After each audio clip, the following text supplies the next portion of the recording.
আমি ডক্টর আনম এহসানুল মিলন শিক্ষামন্ত্রী প্রস্তাব করছি যে ঢাকা সেন্ট্রাল ইউনিভার্সিটি বিল স্থাপনকল্পে আনিত বিলটি ঢাকা সেন্ট্রাল ইউনিভার্সিটি বিল 2026 অবিলম্বে বিবেচনার জন্য গ্রহণ করা হোক।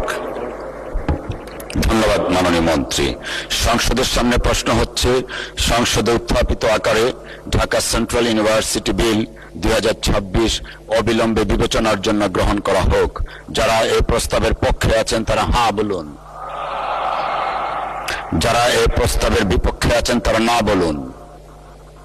আমার মনে হয় সর্বসম্মতিক্রমে হ্যাঁ জয়যুক্ত হয়েছে, হ্যাঁ জয়যুক্ত হয়েছে, হ্যাঁ জয়যুক্ত হয়েছে। অতএব সংসদে উত্থাপিত আকারে ঢাকা সেন্ট্রাল ইউনিভার্সিটি বিল 2026 অবিলম্বে বিবেচনার জন্য গৃহীত হলো।